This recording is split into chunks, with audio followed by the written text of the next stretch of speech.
one elder turned to another and said that he was bullheaded. And the elder who received that description was not very pleased or happy with that. In truth, it kind of did reflect the character and personality of this particular elder. He was a very strong individual, very firm in his convictions, and very aggressive in the way that he defended himself or his positions. So, as difficult as that description is, he was a little bullheaded. We don't like to be called bullheaded or stubborn, unrelenting. We sometimes think that that's an unattractive trait. In fact, you go through the scriptures and you find that God repeatedly complains about the stubbornness of his own people, how persistent they are in sin, unwilling to listen to any counsel or reproof. They continue to go in their own ways. So they were stubborn, stiff-necked. They had a forehead of bronze. I think a New International Modern Translation would have said bullheaded. So we're not often very comfortable around people who are stubborn. We find these traits sometimes in our children. We try to change their behaviors. And what does the 2-year-old say? But no! That's not what they want to do. And so they go on and do what they want to do. What do you do? Stubbornness is not always an attractive trait. The Southerners during the Civil War, I think, learned to appreciate a little bit of stubbornness, particularly in the life of one Thomas Jackson. In the Battle of Bull Run, the Northern troops had gathered to face the Southern rebels for the first major land battle. And the troops on both sides were untested. Neither side had really faced battle before. They were uncertain of the moves that they had to make in accomplishing their warfare, flanking to one side or to the other, what have you. But Abraham Lincoln counseled his general and said, well, yes, your troops aren't quite ready for this, but neither are those of the South. Just go ahead and fight. Well, the troops went off to the South to fight. They were trying to defend Washington, D.C. There was concern that the rebel troops were going to immediately come to the capital, which was not that far off from Virginia, obviously. So the Northern Union troops went to the South, and they set up, fought around Bull Run, a river down there in the Virginia area. And the people of Washington, D.C., the wealthy, the powerful of the day, thought that this would be an interesting contest to watch. So, if you will, they brought out their lawn chairs and settled off on a hillside to watch this grand battle and see these Southern rebels get their different lowly spots kicked. The Union troops started their attack, and things were going very well. There was a hailfire of bullets and bombs going off, and the rebels were being beaten. But this Thomas Jackson came up and he found the one side of the hill in which he positioned his line of cannon. And they would fire off the top of this hill against the Union troops, and as the cannon fired, the cannon would roll back the hill a little bit so that they could recharge the cannon, send it up, and fire it again. And this happened time and time again, and the Union soldiers were being beaten back by Jackson. And one of the other Southern rebel leaders looked over to Jackson standing up on the hill and saw him holding his position, whereas all the others were kind of collapsing. And he said, "See that Jackson standing like a stone wall?" And then he urged his troops to go out and fight. And so Jackson got the name of Stonewall Jackson. This was the toughness of a man. He was in position, as he often was in the battle. He had his hand raised with the palm facing up to heaven. More than likely in prayer as a Presbyterian Sunday school teacher. and he got hit from shrapnel in his hand, and the doctors wanted to amputate his finger. And he didn't want to do it. He kept the finger. He's a tough man. Bullheaded. Properly so. Probably some of the folks in Paul's day thought Paul was a little bit bullheaded as well. In the way that he would not change or budge or flinch in his description of the gospel. After Paul planted churches, we've noted that Judaizers, those who made professions of Christian faith, but wanted to add to the works of Christ their own works, their own good works, observing the law of Moses and all its rituals, they began to infiltrate into the churches after Paul had gone through and planted them. And they would first try to discredit Paul by saying that, well, he's not an apostle like the Apostle Peter or Apostle John. They walked with the Lord for 3 years. They sat under his ministry. They know the Lord. And we come from Jerusalem, representing the apostles.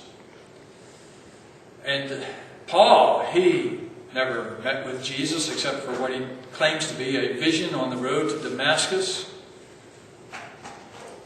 And so they discredited Paul's apostleship, and more directly, they discredited his gospel. And so Paul writes this book of Galatians to defend the gospel of Jesus Christ that he preached, to rebuke the Galatian churches for their defection from that gospel, for their wandering after a false gospel that mixes the grace of God with human merit. Paul argues against that. And he shows that he, in opposition to these false teachers, he held his position firm and he would not give in even for a moment. Look at that 5th verse. He wouldn't budge.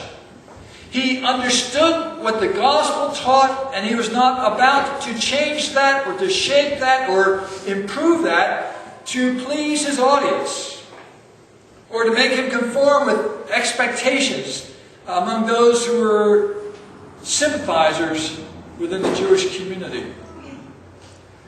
Paul held to the truth of the gospel and would not budge.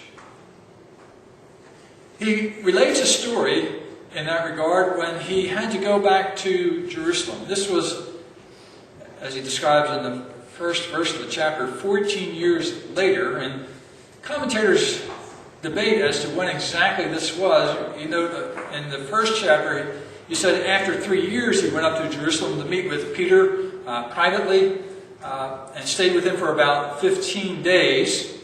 And now in the second chapter he talks about 14 years later. Now, are we to view those 14 years as occurring after the 3, so that we're talking 17 years approximately after Paul's conversion? Or is this 14-year period of time starting with his conversion experience, and so including that 3-year period of time? There are different points of view on that.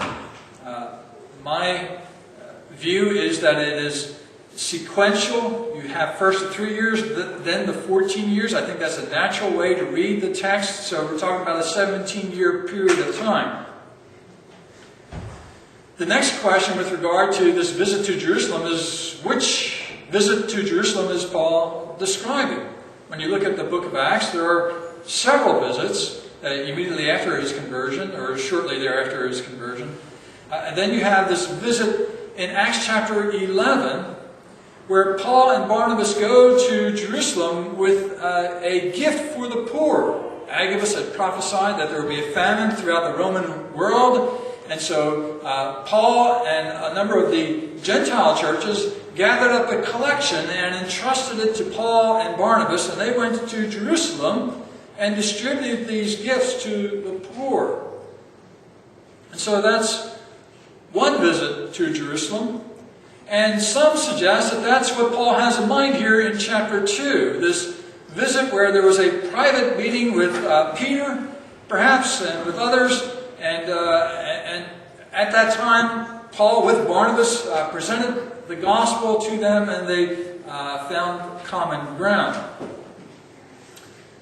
I'm not persuaded of that view. I don't believe that Paul in Galatians 2 is referring to that visit at that time.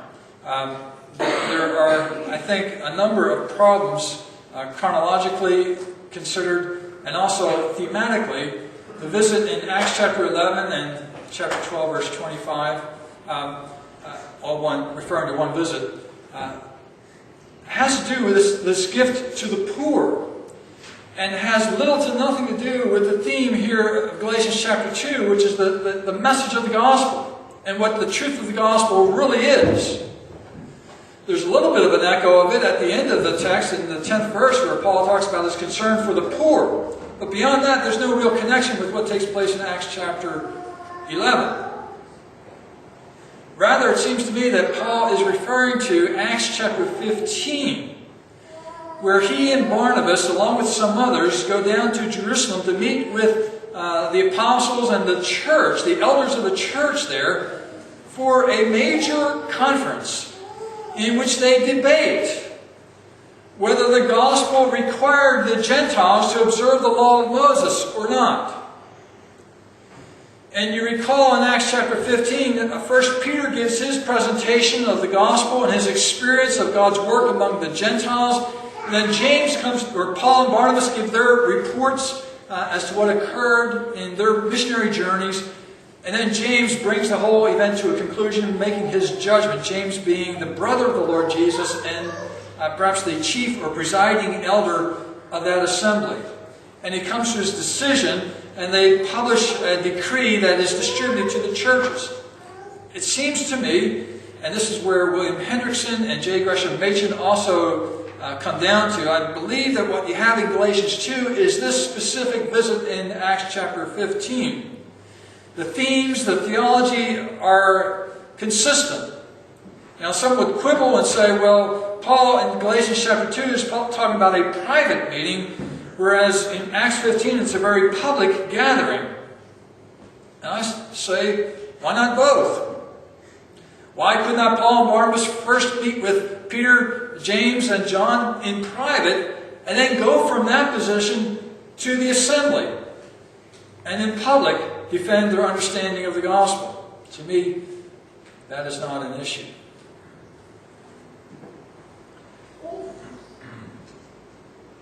It seems to me then that that is the historical setting in which this conflict occurs and develops. So Paul describes this meeting with James, Peter, and John, where privately they present their understanding of the gospel to these gentlemen. Now, when you look at this meeting on the first blush, it appears that Paul seems to have a rather low opinion of Peter and the other pillars of the church. He talks in words that seem to demean the apostles there in Jerusalem. They were reputed to be important. They were supposed to be something there in the church, and what they were didn't make any difference to me. Paul seems to be putting them down. The fact of the matter is that Paul is not disrespecting the apostles there in Jerusalem. Rather, he is responding to the kinds of attacks that were being raised against him by the Judaizers, who were making Peter, James, and John into these great theologians of the church that everyone must follow them, and that Paul needs to submit himself to, because Paul does not rise up to the level Peter, James, and John. So Paul says, I wasn't so impressed. They're not so great. Now, he's not saying that out of arrogance or pride. Rather, in view of his calling by Jesus Christ to be an apostle. He was every bit the apostle that they were. And in truth, when you look at the body of his work, he was much more prolific, much more, if you will, effective in his ministry. So, Paul, not trying to demean the apostles in any way, but rather to answer the foolish kinds of hero worship on the part of the Judaizers, puts down the apostles and says, they are no different from me. They are no higher than I am. We each have our commission from the Lord Jesus Christ, and we each have our gospel from Christ himself. And it's clear that Paul is not hostile to the apostles or opposing them in any way. At the end of this chapter, this section, you find them shaking hands in agreement. Our gospel is the same. And what is more, they considered that they had different kinds of ministries that Christ himself has given to them. So Paul was not trying to diminish the apostles. He recognized their special calling. He recognized that God was at work in them. He recognized that their gospel and his gospel were identical and the same. They were one gospel. So he presents to them his understanding of this gospel.